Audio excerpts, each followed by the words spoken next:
Good morning, ladies and gentlemen. Happy New Year. We are going to start back with 6.3a. We're going to be talking about separation of variables. I still sound like a frog, so I'll apologize, but there you have it. So our tasks today are that we're going to recognize and solve differential equations through separation of variables. And we've been doing this for a little while, but now we're going to officially call it something, separation of variables. All right, so if I have a differential equation, and maybe I have some terms that are in terms of x, and then I have another collection of terms that are in terms of y, okay? So this would be a continuous function in terms of x, and this would be a continuous function in terms of y. So in this case, remember that I'm trying to solve for y, and so I have to do some rearranging and do what's called separation of variables. Sorry, I'm so hoarse. And since today's the first day back, it's just going to be very entertaining by the end of the day.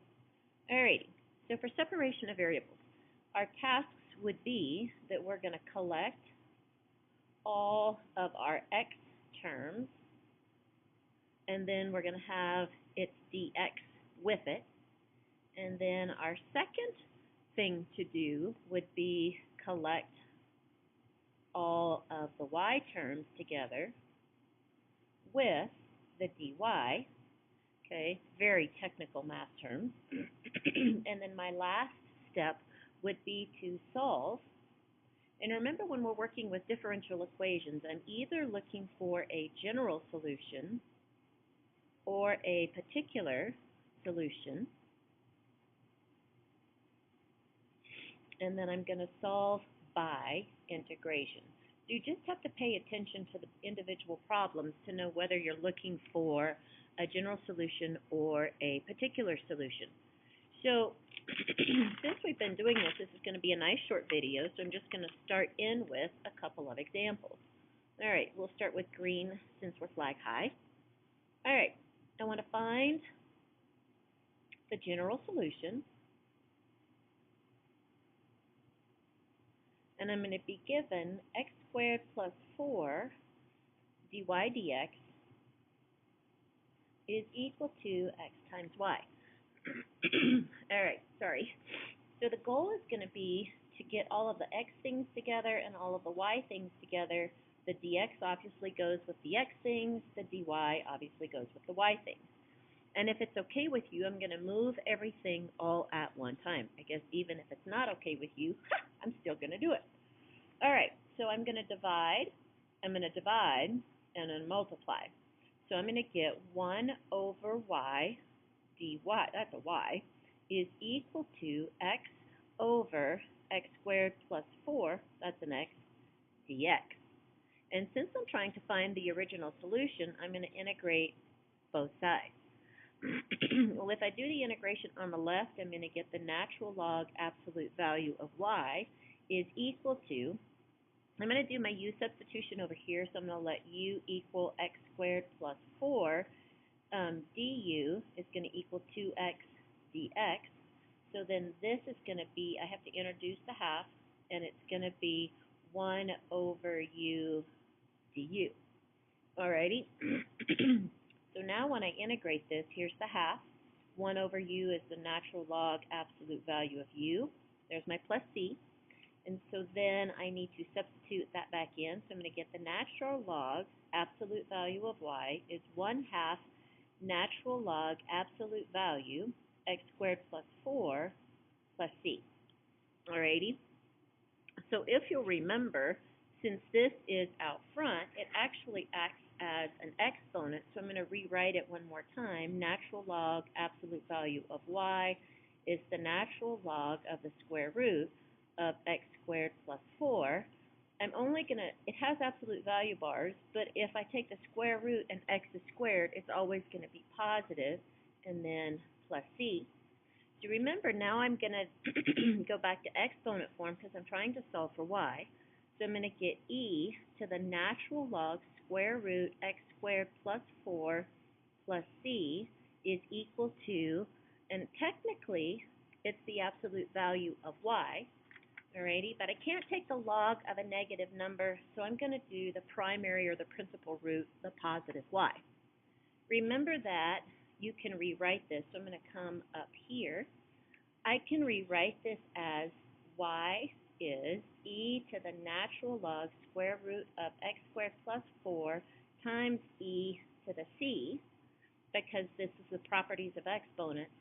But e to the c is just a constant, so I get y is equal to the constant, e to the natural log of x squared plus 4.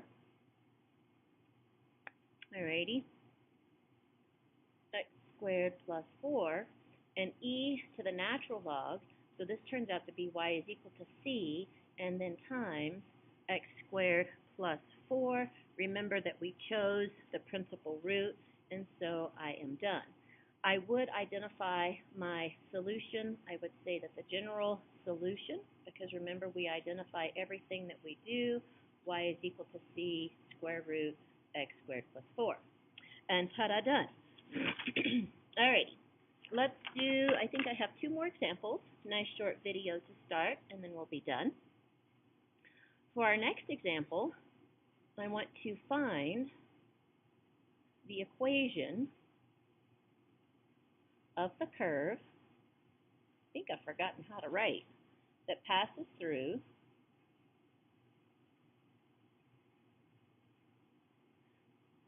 the point 1, 3 and has a slope of y over x squared at any point xy.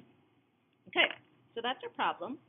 But if we translate it into normal people English, we would notice that I have dy over dx is y over x squared, which means it's going to be a differential equation. And since they gave me a point, I'm looking for a particular, oops, spelled it wrong, solution. Okay, so that's actually what we're trying to do. So if I start here and collect my y's and collect my x's, I'm going to get 1 over y dy, gosh, I can't write y today, is equal to 1 over x squared dx, and I'm going to write this as x to the negative 2 dx. Then I'm going to integrate both sides, so I'm going to get the natural log, absolute value of y, is equal to a negative 1 times x to the negative 1 plus c, and I'm going to rewrite this as a negative 1 over x plus c. So remember, the task is to solve for y. I can't take the natural log of a negative, so even though there's an absolute value, I'm going to take the principal root, okay? Alrighty, so if I go back to exponent form, I'm going to get e to the negative 1 over x, and then e to the c, remember that's our properties of logarithms, is equal to, and I'm going to take the principal root y. This is just c, and so my y is going to equal c e to the negative 1 over x. But I'm looking for my particular solution, so I'm going to substitute in the 1 and the 3. So I'm going to get 3 is equal to c e to the negative 1 over 1, which is just c times e to the negative 1, right? And if I just rewrite this, since our brains may not have turned back on yet, then I would write it like that. The goal is to solve for c, so if I cross multiply, then I'm going to get that c is equal to 3e, which is a little bit entertaining. And then I'm going to rewrite my particular solution and identify all at the same time. So my particular solution is going to be y is equal to the 3e, and then I have times e, I'm going to make him be a 1, e to the negative 1 over x, but I want to be able to write a nice polite statement, so I'm going to make this guy be x over x. So I'm going to get 3e to the x minus 1 over x, So I'm going to rewrite it just so it looks nice. 3e to the x minus 1 over x.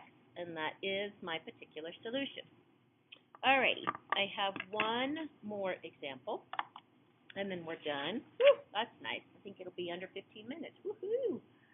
Alrighty, our last one says, find the particular solution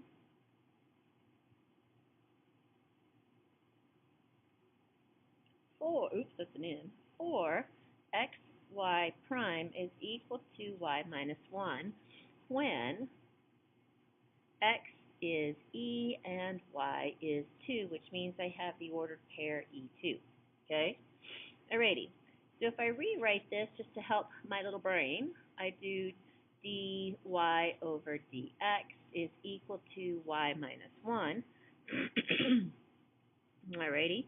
And then if I put all the y's together and all the x's together, I'm going to get 1 over y minus 1 dy. I can't write y today to save my soul. And then I'm going to get is equal to dx over x. Righty? And I'm going to rewrite that as 1 over x dx.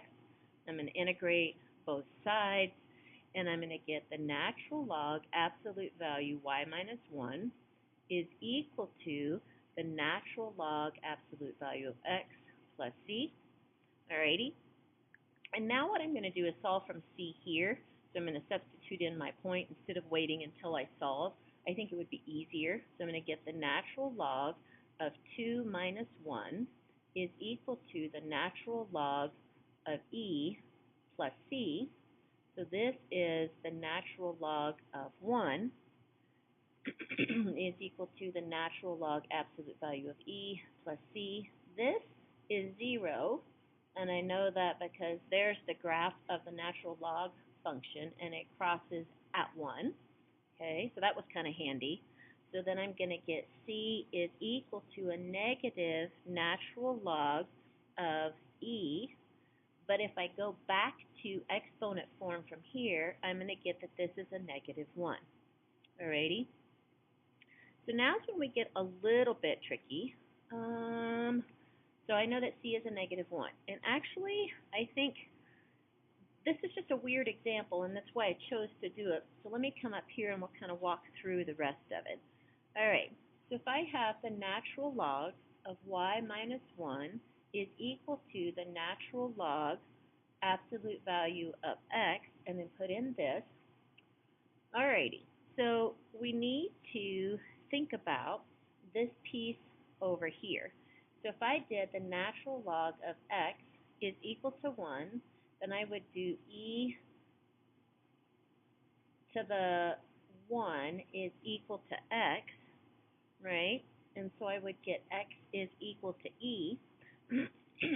So then I would do, if I'm solving this equation, I would get y minus 1 is equal to the absolute value of x over e. And this is using my properties of log. But remember that this always generates two solutions. So I get y minus 1 is equal to, and 1 minus y is equal to. I have to choose which one to do, so I'm going to choose this one because it is in the order of what I'm actually trying to solve for. So then I'm going to get y minus 1 is equal to the absolute value of x over e, and then if I solve for y, I'm going to get absolute value of x over e plus 1, and you can't see it. Bad day. Alrighty, I'm going to identify my answer, my particular solution then is going to be, oops, I'll just write it over here, is the absolute value of x over e plus 1. And we are done for the day. Oops, moving it the wrong way. So there you go. Hope you enjoy